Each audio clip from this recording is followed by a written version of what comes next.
இன்றைக்கி நம்ம ஈரோடு நித்யா சமையலில் பாகக்காய் பொரியல் பார்க்கலாம். இது நான் கொஞ்சம் டிஃப்ரெண்ட்டாக ட்ரை பண்ணியிருக்கிறேன். நீங்களும் ட்ரை பண்ணி பார்த்துட்டு கமெண்ட் பண்ணுங்கள். பாகக்காய் அந்த நடுவில் இருக்கிற விதையெல்லாம் நீக்கிட்டு சிறுசாக கட் பண்ணி இது மாதிரி எடுத்துக்கோங்க. வானிலையில் போட்டு அந்த ஈரப்பதம் போகிற வரைக்கும் நீங்கள் வறுத்துருங்க.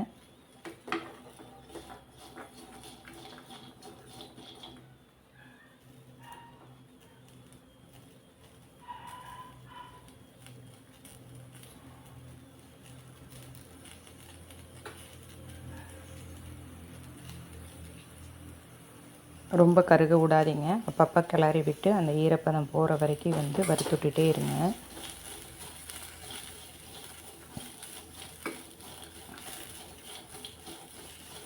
முன்னாடி நாளே அரிஞ்சு வச்சுருங்க. காலையில் செய்கிறோம் அப்படின்னா ஃபஸ்ட் நாளே அரிஞ்சு வச்சிட்டிங்க அப்படின்னா அதில் இருக்கிற தண்ணீர் இதெல்லாம் போயிடும். உங்களுக்கு அந்த கசப்பு தன்மையும் போயிடும். நான் காலையில் செய்கிறேன் அப்படின்னா நைட்டே அதை க்ளீன் பண்ணி வச்சுருவேன்.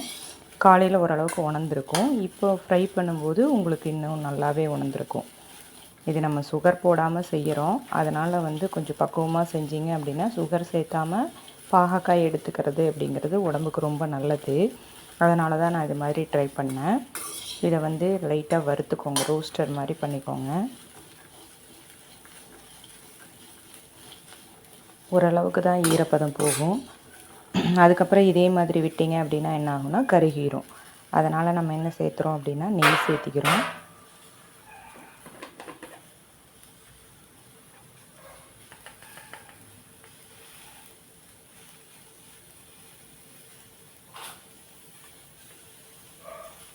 நெய் சேர்த்தி கிளறி விடுங்க.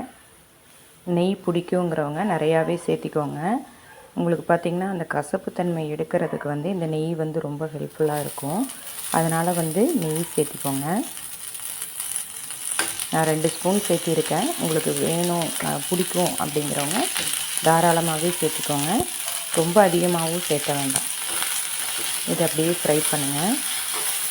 உங்களுக்கு பார்த்திங்கன்னா அந்த முருகல் தன்மை வந்துடும். அந்த நெய்யுக்கும் அந்த பாகக்காய்க்கும் உங்களுக்கு பார்த்திங்கன்னா ஒரு முருகல் ஸ்டேஜுக்கு வரும்.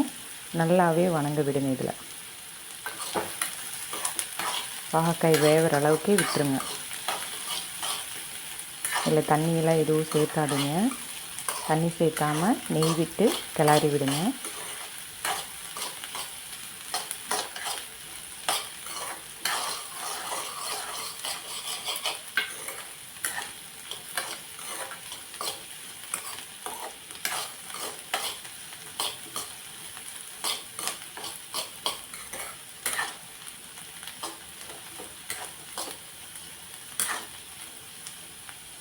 டூ மினிட்ஸ் அதுலேயே வரப்படட்டும். நீங்கள் நெய் இருக்கிறனால உங்களுக்கு கருப்பாக வராது. ஓரளவுக்கு ப்ரௌனிஷாக வரும். கொஞ்சம் மூடி வச்சிங்க அப்படின்னா அந்த வேர்த்து அதுலேயே வெந்துடும். சிம்மில் வச்சுருங்க. உங்களுக்கு அதில் வர்ற ஆவி ஸ்வெட்டிங் ஆகி உங்களுக்கு தண்ணி வரும் பொழுது உங்களுக்கு பாகக்காய் நல்லா வெந்திருக்கும். இப்போ அந்த நெய்யோடு அந்த பாகக்காயும் அந்த தண்ணியில் வேர்வை வருது இல்லையா, அந்த தண்ணியிலையே வெந்துடுச்சு. ஓரளவுக்கு வெந்துடும்.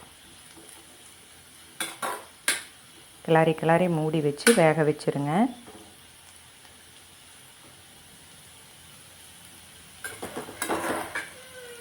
இப்போ பார்த்திங்கன்னா கொஞ்சம் லைட்டாக தண்ணி வந்துருச்சு. பாகக்காயில் இருக்கிற தண்ணி, அந்த ஆவியில் வர தண்ணி எல்லாமே பார்த்திங்கன்னா தண்ணி விட்டுருச்சு.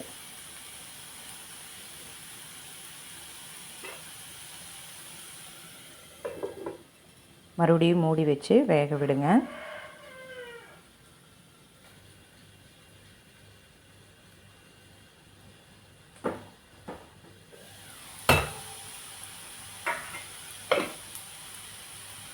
கலர் மாறிடுச்சு பார்த்திங்களா? பாகக்காயோட கலர் மாறிடுச்சு.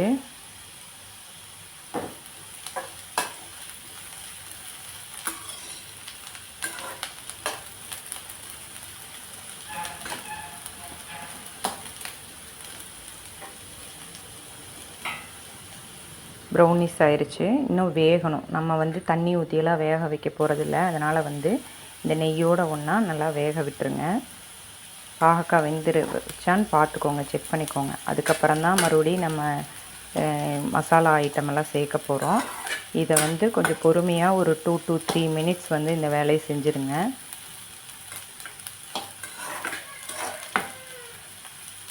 ப்ரௌனிஸ் ஆயிடுச்சு பார்த்திங்களா. இப்போ மசாலா ஐட்டம் சேர்த்த போகிறோம். மல்லித்தூள், சாம்பார் தூள், உப்பு, மஞ்சத்தூள் இது மட்டும்தான் சேர்த்திருக்கேன்.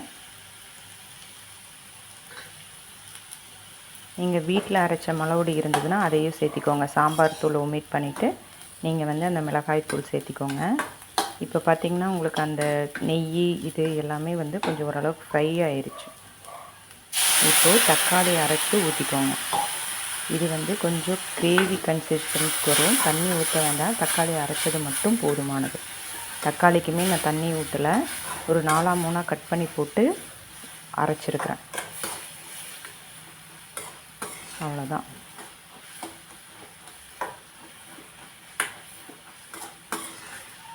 கிரேவி கன்சிஸ்டன்சிக்கு வந்துருச்சு.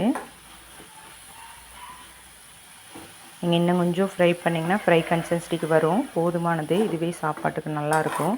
நம்ம ஃபஸ்ட்டே பாகக்காய் வந்து வேக வச்சுட்டோம் அப்படிங்கிறதுனால வந்து இது வந்து நீங்கள் அந்த தக்காளி வாசம், அந்த மிளகுடி வாசம் இதெல்லாம் வந்து போகிறக்காக லைட்டாக ஒரு 1 மினிட் ஹீட் பண்ணிங்க அப்படின்னாவே போதுமானது. அந்த தக்காளி பச்சை ஸ்மெல்லெல்லாம் போயிடும். அவ்வளோதான். இந்த மாதிரி பாகக்காய் செஞ்சு சாப்பிட்டு பாருங்கள், செம்ம டேஸ்ட்டாக இருக்கும். மேக்ஸிமம் சுகர் பேஷண்ட்டுக்கு பாகக்காய் அதிகமாக எடுத்துக்க சொல்லுவாங்க. இது மாதிரி சர்க்கரை இல்லாமல் சேர்த்தி பாருங்கள், நல்லாயிருக்கும். செஞ்சு பார்த்துட்டு கமெண்ட் பண்ணுங்கள்.